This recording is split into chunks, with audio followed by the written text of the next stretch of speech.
This is Times Drive. I'm Joel Pereira, and today I'm going to give you a bit of homework. And the next time you're driving and waiting at a signal, I want you to take a look around at all the other cars around you. Now, among the cars and buses and autos, you're going to see a Maruti Alto, a Hyundai Aeon, a couple of i10s. Actually, make that at least a couple of Altos, because here's something interesting. Maruti sells between 20 and 25,000 Altos every month. That's month with an M.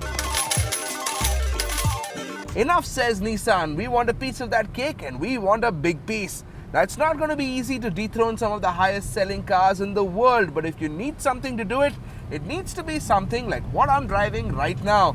Say hello then to the Datsun Go.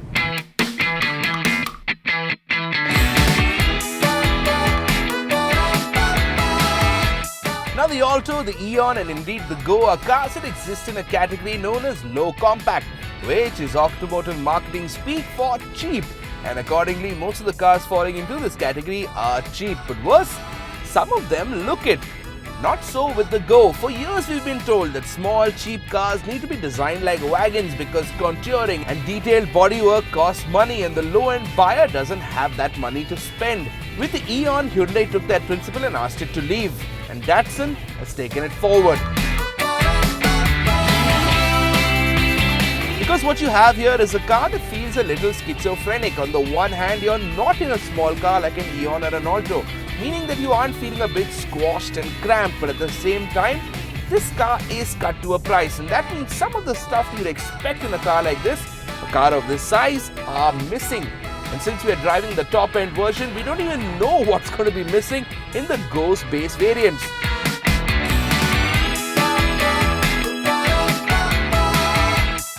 What is common between all variants though is the 1.2-litre 3-cylinder KB12 petrol engine that you're also going to find in the Nissan Micra. But in the Go, it's been tuned more for mileage rather than performance. So you've got 69 bhp and 104 newtons of torque. And Datsun claims a mileage of 20.63 litres. In the real world, in its natural habitat in the city, you're going to get about 14 to 15 kmpl. What you will realize when you turn this car on is that it does suffer from the bane of all small 3-cylinder engines, vibrations. However, the vibes smooth out once you're on the go and won't really bother you beyond a point. Where the lack of insulation makes itself apparent though is the sound of traffic and the road outside booming inside the cabin. And that is going to get upsetting. Still, for an engine this size, it does feel peppy. Now, Datsun claims that the Go will get from 0 to 100 in about 13 seconds, and we believe them. What's more important is that this car is geared for city driving. It's the kind of car you can spell all day in third. Also nice is the speed-sensitive electronic power steering, which feels quite weighted, especially for a small city car. Transmission comes from a 5-speed gearbox, which felt okay enough, though a bit notchy, especially first and second gears, which at times needed to be coaxed into their cogs.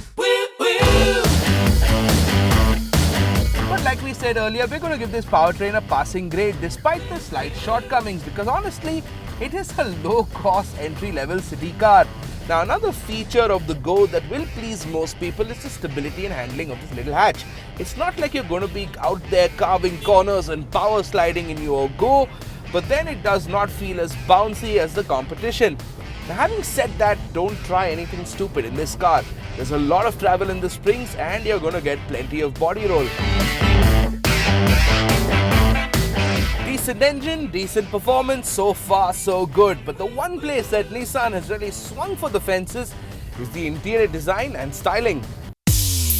Like we said earlier, where the Datsun Go stands apart from its cost competitors is styling. You've got a modern-looking diamond-shaped grille, swept-back headlamps and enough cuts and flourishes in the metalwork to imply appeal.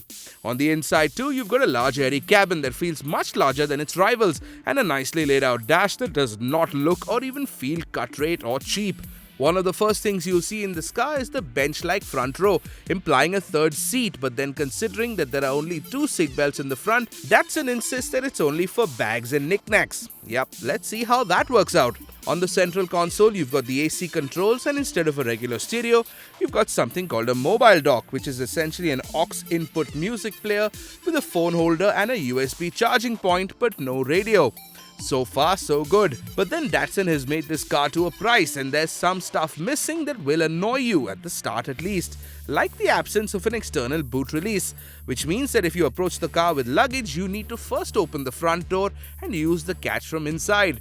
The rearview mirrors are so old school that you need to physically push them around to adjust them, and though you have power windows in the front, there's no master control for the driver. There is plenty of space for storage, but again, due to cost cuts, none of it can be closed.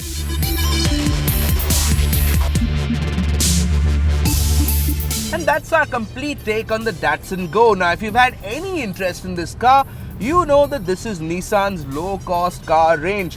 And this is only the first of a full range of cars on this platform. Now, as far as cars are concerned, if you have a limited budget and looking to buy your first car, this is a decent entry-level hatchback. Decent engine, decent mileage, ride handling and plenty of space. But what is a little disturbing though is the lack of safety features in the Go.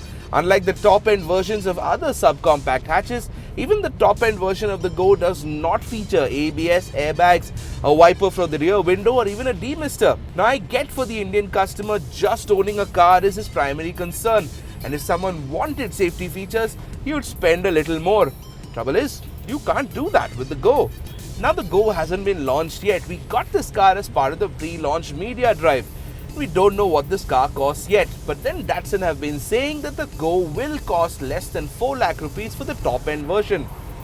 And the launch is expected in a couple of weeks. Should you buy this car? Now, when this car is launched in a couple of weeks and you do find out how much it costs, we'll know for sure. Now, if riding motorcycles is a lifestyle, then does Royal Enfield have the store for you? Kailash Menon checked out their all-new concept store in Delhi, and here's what he saw. Usually we never wander into stores and showrooms, but one store that we just couldn't resist ourselves from checking out is a new Royal Enfield concept store here in Delhi. You know why? Because they have devised a rather nifty way of bringing this cult brand to its customers.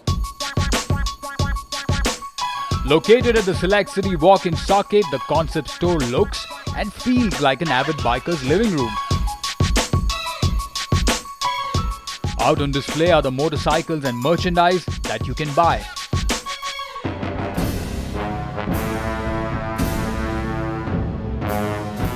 Hung on the wall is the bike's heritage and history.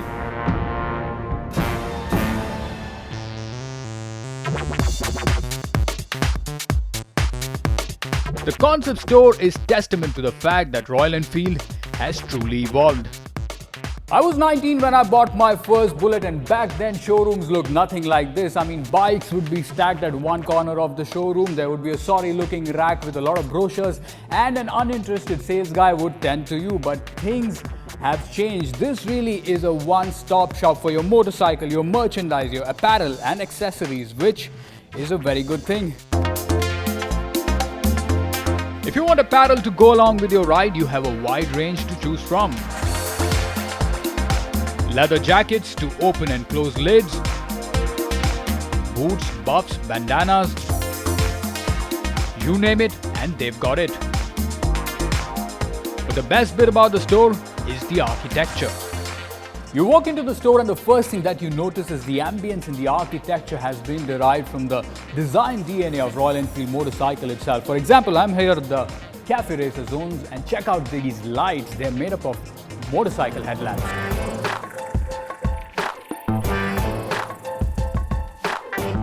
Every Bullet buff is familiar with the beautiful pinstriping paint that comes on the standard, and they have emulated the same on the store on the walls with these black and golden pinstripes. Last but not the least, they have stripped down the Cafe Racer to its bare basics and splashed it onto a wall. Isn't it a great installation? I mean, I wish I had it in my bedroom. It's a great sight to wake up to. Each and every piece out there looks like a bloody ornament. To sum up, the concept store handholds you through the pedigree and philosophy of the Royal Enfield marquee. Trust me, it doesn't matter whether you're a biker or not, the Royal Enfield concept store in the capital is worthy of a visit. And that was our show for this week. We've had fun making it. We hope you've had a good time watching. Remember, you can catch the entire episode online at timesnow.tv or youtube.com and follow us on Twitter at TimesDrive for program schedules and updates. Till next week then, ciao and take care.